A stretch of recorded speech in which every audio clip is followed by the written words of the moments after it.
असलकुम, welcome back to future dimensions 360। आज के हमारे इस ब्रांड न्यू ट्यूटोरियल सीरीज़ में हम आगाज़ करेंगे रिएक्ट जेएस का। हम आपको बताएंगे और सिखाएंगे रिएक्ट जेएस के बारे में इन डिटेल्स।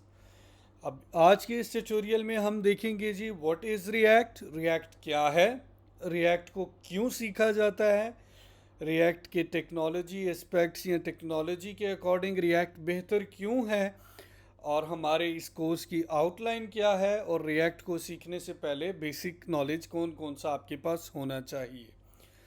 तो let's move ahead and check के व्हाट इज़ रिएक्ट। रिएक्ट क्या है? रिएक्ट जो है वो एक बेसिकली ओपन सोर्स लाइब्रेरी है, ठीक है, फेसबुक की तरफ से लॉन्च की गई है, जो कि बेसिकली प्योरली फोकस्ड है यूआई के लिए, जो कि आपको हेल्प करती है यूज़र इंटरफेसेस को बिल्ड करने के लिए। तो रिएक्ट एक बेसिक फ्रंट एंड लाइब्रेरी है जिसको सीखने के बाद आप फ्रंट एंड डेवलपर बन सकते हैं। ठीक हो गया? ये फ्रेमवर्क नहीं है, इट्स अ लाइब्रेरी। और इसमें प्योर फोकस्ड किस चीज़ पे होता है? यूज़र इंटरफेसेस पे होता है कि आप यूआई कॉम्प्लेक्स से कॉम्प्लेक्स यूआई कैसे बनाएंगे। अगर आपका वेब पेज बहुत ही कॉम्प्लेक्स है, उसके अंदर बहुत छोटे छोटे पार्ट्स हैं, बहुत छोटे छोटे फंक्शनैलिटीज़ अवेलेबल हैं, तो आप उन सबको इजीली अचीव कर सकते हैं रिएक्ट के थ्रू। देखते हैं जी, हमारे पास रिएक्ट जो है वो एक, इसका जो इकोसिस्टम है वो बहुत रिच है। यानी कि ये लाइब्रेरी फेसबुक ने इस तरह से बनाई है कि ये बहुत इजीली एम्बेड हो जाती है डिफरेंट लाइब्रेरीज के साथ।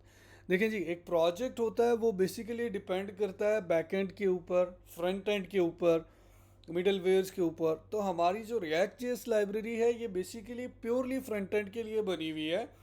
तो अगर इसी के एक प्रोजेक्ट में आप फ्रंट एंड में रिएक्ट जेएस को यूज़ कर रहे हैं तो आप बैक एंड पे कोई भी फ्रेमवर्क इजीली यूज़ कर सकते हैं। इससे रिएक्ट को फ़र्क नहीं पड़ता। ठीक है जी। Why React JS, React JS को आप क्यों यूज़ करते हैं जी? वाई, क्या वजह है रिएक्ट जेएस को यूज़ करने की? देखें जी, रिएक्ट जेएस जो है वो ऑन बाय फेसबुक है। फेसबुक यानी कि इसको आप मेटा भी कह सकते हैं। 2011 में बनाया गया था रिएक्ट जेएस, बट ये रिएक्ट जेएस को फर्स्ट टाइम मार्केट में ओपन सोर्स लॉन्च 2013 में किया गया था। मेटा जैसी बिग कंपनीज अगर रिएक्ट जेएस को ऑन कर रही हैं तो आपको इस चीज़ की श्योरिटी हो जानी चाहिए कि ये फ्रेमवर्क बहुत जल्दी कोलैप्स नहीं करेगा, या ये लाइब्रेरी बहुत जल्दी डाउन नहीं जाएगी या कोलैप्स नहीं करेगी। वो इसको इजीली मेंटेन रख सकते हैं। उनकी बहुत Meta is such a big company, बहुत बड़ी कंपनी है, वो इजीली रिएक्ट जेएस जैसी लाइब्रेरीज को मेंटेन कर सकती है। सेकेंडली, अगर आप गिटहब पे चले जाएं तो आपको इसके मोर देन 1 मिलियन स्टार्स मिलेंगे। अगर आप आगे चलें जी, इसकी कम्युनिटी को देखें रिएक्ट जेएस की, तो ये अनकाउंटेबल कम्युनिटी, आप उसको काउंट नहीं कर सकते, इतनी बड़ी कम्युनिटी आपको वर्ल्ड में मिल जाएगी। हाईली डिमांड है अराउंड द ग्लोब। आप जहाँ भी चले जाएं आपको मोस्ट ऑफ द कंपनीज मिलेंगी जो रिएक्ट जेएस में फ्रंट एंड को बिल्ड कर रही होती हैं। जैसा कि मैं आपको एग्जांपल दे दूं, ट्विटर है, नेटफ्लिक्स है, फेसबुक खुद है। ये बड़ी बड़ी कंपनीज जो हैं वो रिएक्ट जेएस को अपने एप्लीकेशंस में यूज़ कर रही हैं। ये मैं क्यों मेंशन कर रहा हूँ? इसको मेंशन करने की वजह यह है कि देखें, अगर आप गिटहब पे चले जाते हैं या आप स्टैक फ्लो पे चले जाते हैं तो रिएक्ट जेएस का अगर आप प्रोजेक्ट बना रहे हैं, तो अगर आपको किसी किस्म की कोई भी प्रॉब्लम आती है तो रिएक्ट जेएस का लोगों ने, मतलब गिटहब पे बहुत बड़ी कम्युनिटी स्टैक ओवरफ्लो पे अवेलेबल है, जिसके थ्रू आप हेल्प लेके अपनी प्रॉब्लम को सॉल्व कर सकते हैं। आप कहीं पे भी स्टक नहीं रहते। ठीक है जी। Let's move ahead and check के रिएक्ट को टेक्निकल एस्पेक्ट से क्यों जो है वो आप आगे तरजीह देते हैं। तो देखें जी, रिएक्ट जो है इसका बेसिकली आर्किटेक्चर जो होता है वो कंपोनेंट बेस होता है।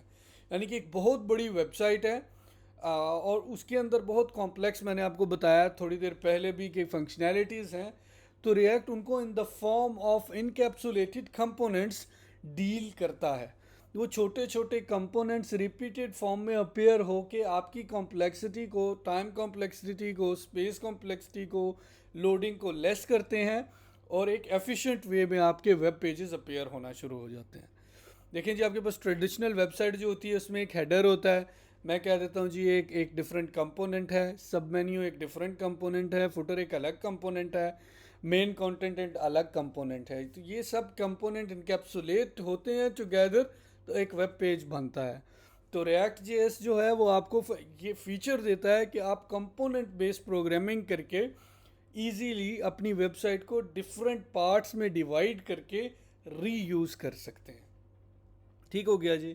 इसमें रीयूजेबल कोड की अगर मैं बात करूं तो देखें जी, आपके पास एक वेबसाइट का ब्लॉग्स का पेज है, तो उसके अंदर मल्टीपल ब्लॉग्स आपके अपेयर हो रहे हैं। या ई कॉमर्स की वेबसाइट की बात कर लें तो प्रोडक्ट्स का पेज कह लें। फॉर एग्जांपल कोई सुपर कार्स की वेबसाइट है तो उसमें कार्स का कार्ड कह लें या पेज कह लें, उसके अंदर बहुत सारे प्रोडक्ट्स, बहुत सारी कार्स या बहुत सारे ब्लॉग्स लिस्टेड होते हैं। ट्रेडिशनल वेबसाइट्स में आपको अगर 10 प्रोडक्ट्स आ रहे हैं या 10 ब्लॉग्स आ रहे हैं तो 10 ब्लॉग्स का HTML कोड लिखना पड़ेगा। रिएक्ट में ऐसे नहीं होता। रिएक्ट में आप एक ही ब्लॉग का कंपोनेंट बना के उसको इंपोर्ट करके तो उसी को आप रीयूज़ कर लेते हैं ब्लॉग 2 के लिए, blog 3, 4, 5 up to so on. ठीक है जी। अब देखते हैं जी रिएक्ट के बारे में। रिएक्ट बेसिकली होता क्या? रिएक्ट बेसिकली एक डिक्लेरेटिव फॉर्म ऑफ प्रोग्रामिंग है। यानी कि आप रिएक्ट लाइब्रेरी है जिसको आप बताते हैं कि बेसिकली आपको कैसी यूआई चाहिए, बस आप उसको गाइड करते हैं कि मुझे ऐसी यूआई दे दो, तो रिएक्ट आपके लिए वो यूआई बना के ले आता है। ये रिएक्ट एक बहुत अहम रोल प्ले करता है वर्चुअल डॉम में और रियल डॉम में। लेटर ऑन हम इसको डिटेल से सीरीज़ में डिस्कस करेंगे। तो ये बेसिकली इस चीज़ को खुद हैंडल करता है कि यूआई को कब अपडेट करना है, कैसे अपडेट करना है, क्या क्या वैल्यूज़ अपडेट हो गई हैं, किस जगह पे अपडेट हुई हैं, कौन सा एरिया मैंने अपने यूज़र इंटरफेस का अपडेट करना है। तो ये रिएक्ट जो है वो उसको अपने अपने तौर पे खुद हैंडल कर लेता है। ठीक है, आपने जिस बताना होता है कि ये कर लो तो इन डिटेल वो खुद कर लेता है। इम्पेरेटिव यूआईज़ की अगर मैं बात करूँ तो इम्पेरेटिव यूआईज़ में आपको बताना पड़ता है कि भाईजान आप इधर चले जाएं, इस जगह पे जाएं। इस फॉर एग्जांपल मैं अपनी बात करूं, अगर जे क्यूरीज़ की बात करूं यूज़ करनी पड़ती हैं HTML में, तो आपको बताना पड़ता है कि इस जगह पे इस डिव में इसको आप गेट कर लें आईडी के थ्रू, फिर इसको ऐसे अपडेट कर दें, इसमें ये वैल्यू अपडेट कर दें, यहाँ पे नई HTML एम्बेड कर दें। तो वो आपको पूरे स्टेप्स बताने पड़ते हैं। ठीक है, पूरी डिटेल बतानी पड़ती है। बट डेक्लेरेटिव में ऐसे नहीं होता। डेक्लेरेटिव में आपने बस ओवरव्यू बताना होता है कि ये चीज़ें अपडेट कर दें, वो रिएक्ट को खुद पता होता है, उसने खुद ही अपडेट कर देनी होती हैं। ठीक है जी। और सबसे बड़ा जो बेसिक जो इसका अच्छी बात है रिएक्ट में वो ये है कि बहुत एफिशिएंटली अपडेट करता है कंपोनेंट्स को। किसको? डॉम के कंपोनेंट्स को। जब भी आप कोई भी चेंजेस आती हैं आपके डॉम में तो पूरा पेज अपडेट नहीं करता। वो कंपोनेंट जहाँ पे अपडेट हुई है या वो पीस ऑफ वेब पेज जिस जगह पे अपडेट हुई है उसको स्पीड अप करके अपडेट कर देता है, बहुत तेज़ी से उसको उसी जगह पे कर देता है। ठीक है जी। उसके बाद अगर आपकी बात करें तो इंटीग्रेट करने के रिएक्ट जेएस को, आप रिएक्ट जेएस को ईजीली किसी भी एप्लीकेशन में इंटीग्रेट कर सकते हैं। कोई इतनी बड़ी बात नहीं है, हर किसी चीज़ के साथ कंपैटिबल हो सकता है। अगर आपने वेब पेज का पोर्शन ऑफ वेब पेज बनाना है, फुल वेब पेज बनाना है या कोई बहुत बड़ी एप्लीकेशन बनानी है, कोई मुश्किल नहीं, आप web page easily react JS में सब कुछ बना सकते हैं। अगर आपको रिएक्ट जेएस की डिटेल्स आ गई हैं तो आप लेटर ऑन जंप इन कर सकते हैं रिएक्ट नेटिव में मोबाइल एप्लीकेशन डेवलपमेंट्स की तरफ भी। तो ये एक बहुत प्लस पॉइंट है full stack development including mobile application developer. ठीक है जी। बहुत रेयर ऐसे डेवलपर मार्केट में मिलते हैं। अब आगे चले जाते हैं जी, देखते हैं कि हमें रिएक्ट जेएस को सीखने के लिए कौन कौन से नॉलेज रिक्वायर्ड होते हैं। सबसे पहले कोरली आपको HTML CSS जावास्क्रिप्ट के फंडामेंटल और इनकी बेसिक्स और इनकी डिटेल्स का पता होना चाहिए।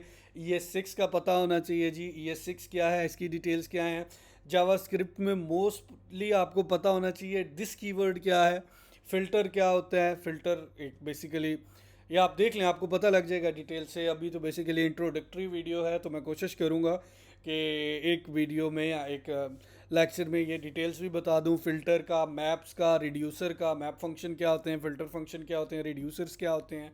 ES6 में आपको जो है बेसिकली लर्निंग होनी चाहिए लेट कॉन्स के डिफरेंस की, एरो फंक्शंस की जी, टेम्पलेट लिटरल्स की। इधर टेम्पलेट लिटरल्स है, टी में मिस कर गया हूँ एक्चुअल में। डिफ़ॉल्ट पैरामीटर्स का आपको पता होना चाहिए, ऑब्जेक्ट लिटरल्स का पता होना चाहिए, rest and spread operators very much useful. Rest and separate operator कितना यूज़ होते हैं आप देखेंगे आगे। रिएक्ट में बहुत ज़्यादा यूज़ होते हैं। डिस्ट्रक्टिंग असाइनमेंट वगैरह का आपको डिटेल से पता होना चाहिए। ठीक है जी, ये प्री नॉलेज आपको होना चाहिए रिएक्ट को सीखने के लिए, तब आप इजीली रिएक्ट को सीख सकते हैं। अगर नहीं पता तो पहले आप ये चीज़ें सीख लें, देन आप रिएक्ट जेएस को कंटिन्यू करें। तो लेट्स मूव अहेड, देखते हैं जी हमारी आउटलाइन क्या रहेगी इस ट्यूटोरियल सीरीज़ में। तो सबसे पहले हम फंडामेंटल्स को देखेंगे रिएक्ट के, उसके बाद हम HTTPS को देखेंगे, देन हम राउटिंग को डिटेल से डिस्कस करेंगे जी, राउटर्स क्या होते हैं, क्या चीज़ें, किस तरह से राउटिंग की जाती है। आफ्टर दैट हम हुक्स को देखेंगे, फंक्शनल कंपोनेंट्स में आ जाएंगे, हुक्स वगैरह कैसे बनाई जाती हैं, क्या डिटेल्स हैं हुक की। फिर रिडक्स को देखेंगे जी, रिडक्स क्या है, रिडक्स स्टेट मैनेजमेंट कैसे की जाती है, और देन एट द एंड हम लोग देखेंगे जी यूटिलिटीज़ क्या होती हैं रिएक्ट की। तो ये हमारी इस कोर्स की आउटलाइन है जो हम इस ट्यूटोरियल सीरीज़ में जो है वो कवर अप करेंगे इंशाल्लाह। इस इंट्रोडक्टरी वीडियो में आज के लिए इतना ही। मिलते हैं इंशाल्लाह नेक्स्ट वीडियो में with first lecture of react. उम्मीद करता हूँ आपको हमारी इस ट्यूटोरियल सीरीज़ के बारे में ज़्यादा जानकारी चाहिए होगी। बने रहिए इंशाल्लाह हमारे साथ, तब तक के लिए अल्लाह हाफिज़।